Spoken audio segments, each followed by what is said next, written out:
Everyone, तो आज हम बात करने वाले हैं चैप्टर नंबर 5 क्लास 7 से वाटर। ठीक है, 1/3 या कह लो कि 3/4 part of the surface has been covered from the water, that's why we called a blue planet.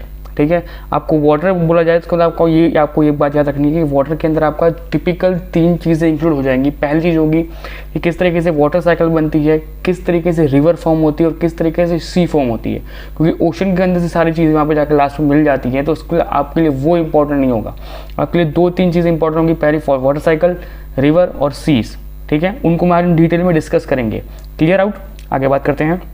देखो, सबको पता है कि वाटर साइकिल किस तरीके से होती है। पहले sun has been heat and evaporate the water, के वाटर को ऊपर खींचता है वो, और जो वाटर के वेपर्स जब ऊपर जाते हैं, जब वो क्लाउड्स के फॉर्म में बनना शुरू होते हैं, जब वो हैवी हो जाते हैं, तो वो लैंड या सी के ऊपर as a rain, as a snow गिरते हैं। ठीक है, और उसके अंदर अगर कुछ और भी इंक्लूड किया जाए तो एक एसिडिक रेन का फॉर्म होता है। अब एसिडिक रेन का फॉर्म तब होता है कि जब वो टिपिकल उसके अंदर कुछ हद से ज़्यादा कुछ चीज़ें चेंज हो जाती हैं, जब मिनरल्स और केमिकल्स कुछ ज़्यादा ही मिक्सअप हो जाते हैं, तब एसिड रेन होती है। और इसका मेन कारण कहीं ना कहीं हीट जनरेशन होना होता है। वो एक अलग टॉपिक है, उसके बारे में आपको बता दूंगा, पर आपको एक चीज़ समझा दी कि कुछ ना कुछ ऐसा होता है। अब अगर ये साइकिल बंद हो जाए ना तो बहुत चीज़ें आपकी रुक जाएंगी, क्योंकि जिस जगह पे वाटर की सप्लाई चाहिए होती है उस जगह पे टिपिकल वाटर साइकिल के ऊपर ही डिपेंड लोग रहते हैं, और उसी के दौरान उसी के द्वारा ही सब कुछ चलते हैं। ठीक है, क्लियर आउट। दूसरी चीज़ कि आपके अर्थ के ऊपर जो ओशन अवेलेबल है, जिसके ऊपर आप डिपेंड करते हो, जिसके अंदर आपका पूरा का पूरा वाटर साइकिल सबसे ज़्यादा डिपेंडेबल है, वो पूरी साइकिल आपकी अगर रुक जाए तो बहुत चीज़ें चेंज हो जाएगी। बट आपको एक चीज़ याद रखनी है कि वाटर जो ओशन है, जो आपका ओशन वाटर है, जो आपका समुद्र का पानी है, वो आपका नमक वाला है, साल्ट वाला है। ठीक है, ओके, और वो कांट एबल टू ड्रिंक, उसको हम ड्रिंक नहीं कर सकते। On earth there is a 97% of the earth, देखो याद रखना, अर्थ के ऊपर 97% ऑफ द वाटर है और 3% सिर्फ फ्रेश वाटर है। तो देख लो, आपको सामने एक पैराग्राफ दिया हुआ है, आपके सामने एक डायग्राम दिया हुआ है, जिसके अंदर आपको सब कुछ दिख रहा है अभी आपको कि ओशन के अंदर 97.3% साल्ट वाटर है, फिर आपका आइस वाटर है, फिर आपका ग्राउंड वाटर है, फिर आपका फ्रेश वाटर है, फिर आपका आइस इनलैंड सी वाटर है, साल्ट लेक से, एटमॉस्फेयर है, रिवर है। आपका 3% फ्रेश वाटर है पूरे वर्ल्ड, पूरे अर्थ के अंदर अवेलेबल, और बाकी का 97% वाटर है वो आपका साल्ट वाटर है। क्लियर आउट, आगे बात करते हैं। Okay, movement. अब सी के अंदर 3 प्रकार से मूवमेंट होती है। ठीक है, ओशंस के अंदर 3 प्रकार की मूवमेंट होती है, जिसको हम लोगों ने 3 नाम दिए अलग अलग। उसको हम कहते हैं वेव्स, ट्रेड्स एंड करंट। क्या है वेव्स, ट्रेड्स एंड करंट्स?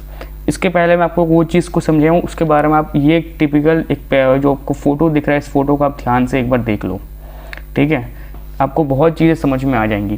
पहली बात, साइड में आपको ओशन दिख रहा होगा, एक साइड आपको लैंड दिख रही होगी, एक साइड आपको ग्लेशियर दिख रहे होंगे, एक साइड आपको माउंटेन्स दिख रहे हैं। अब देखो, वाटर साइकिल इतनी डिपेंडेबल है हमारे लिए, क्योंकि सारी की सारी चीज़ें आपको यहीं से मिलेंगी। ठीक है, और इन सब का मेन सोर्स है सन। अगर सन नहीं होगा तो कोई भी सारी ये जितनी साइकिल आपको दिख रही है ना, ये कोई भी साइकिल आपको अवेलेबल नहीं होगी। सबसे पहले क्या होता है, सन होता है वो अपनी हीट को जनरेट करता है, हीट जनरेट करता है तो सबसे पहले क्या होता है कि ओशन से इवोपरेशन होता है और क्लाउड्स के रूप में फॉर्म होता है। ठीक है, फिर प्रेसिपिटेशन होता है कि भाई जो ऐसी कुछ चीज़ें हो जाती हैं, मतलब जो क्लाउड्स समुद्र के ऊपर से ही गुजरने वाले हैं, समुद्र के ऊपर ही रहने वाले हैं, और हद से ज़्यादा उनके ऊपर, उनके अंदर उनकी जो वाटर बॉडीज थी वो हद से ज़्यादा भारी हो चुकी है, तो वहीं के वहीं गिर जाते हैं। ठीक है, तो ये पूरा प्रोसेस वो कंटिन्यू रहता है। बट विंड वेव्स, अब वेव्स आती हैं, मतलब कि हवा चलती है, तो हवा चलने के कारण वो ट्रांसपोर्ट होते हैं अलग अलग एरियाज़ के अंदर। तो जब वो डिफरेंट एरिया के अंदर पार्टिसिपेट होते हैं, फिर कल वो डिफरेंट एरिया के अंदर इंक्लूड होते हैं, तो वहाँ पे वो डिपेंड करता है किस एरिया में गिर रहे हैं। ठीक है, अगर वो जंगल के विस्तार में गिर रहे हैं या फिर ऐसे एरिया के अंदर गिर रहे हैं जहाँ पे ज़रूरत है, तो इट्स ओके, राइट। अब जब वो बॉडीज़ और भी टिपिकल टाइप में कन्वर्ट होती रहती हैं और माउंटेन्स या फिर ग्लेशियर्स की रेंज तक पहुँच जाती है, मतलब कि सपोज कि उनका उड़ने का एरिया ये है, वो ट्रांसपोर्ट होकर पहुंचती है इस एरिया के अंदर, पर इससे भी वो ऊपर चली जाती है। क्यों? क्योंकि देखो, हमको सबको पता है, एक चीज़ आपको पता होती है, जब मैं आपको एयर के बारे में पढ़ाया था तो आपको पता होगा कि माउंटेन्स के अंदर क्या होता है कि जब अगर हवा यहाँ से चल के और चलते आ रही है ना, तो वो माउंटेन की रेंज से टकरा के वो ऊपर की साइड जाएगी। ठीक है, ऐसे करके वो ऊपर की साइड जाती है। क्लियर। तो जब वो ऊपर की साइड जाएगी तो जो जहाँ के जो क्लाउड्स है ना उसको वो और ऊपर धकेलेगी।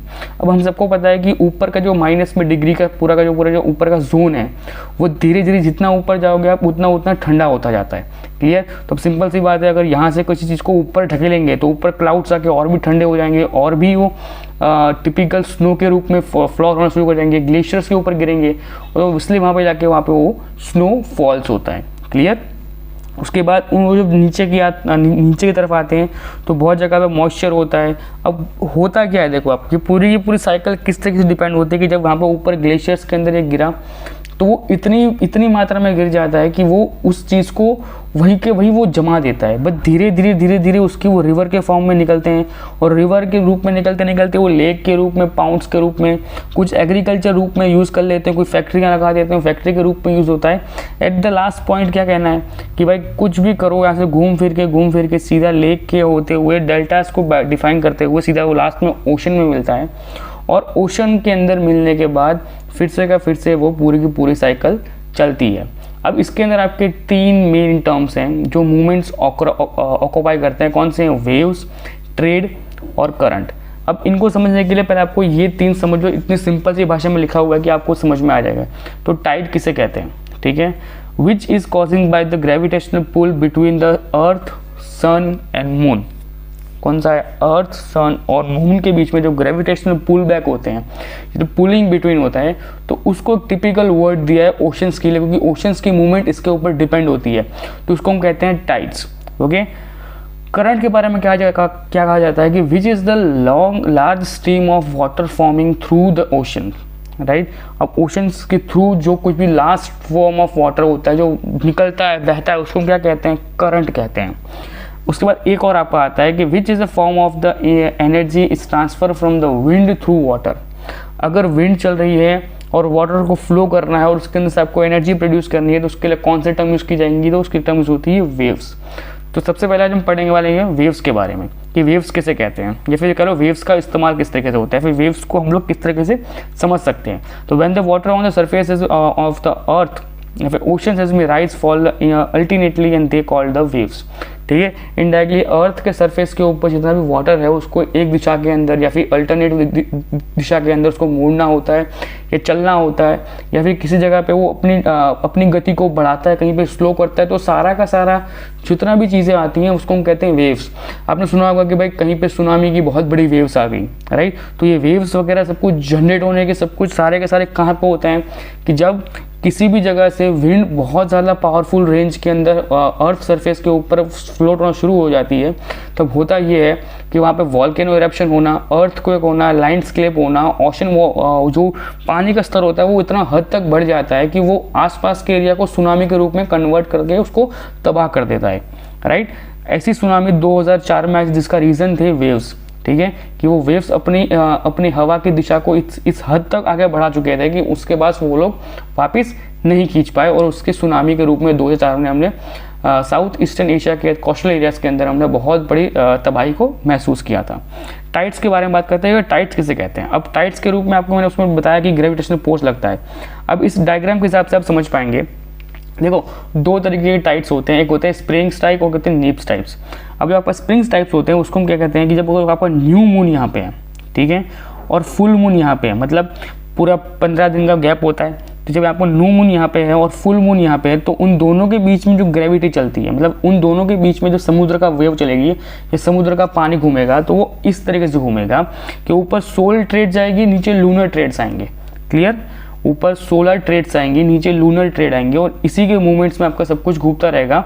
और जब आपका पानी का ग्रेविटेशनल फोर्स होगा वो वेस्ट टू ईस्ट चलेगा। क्या चलेगा?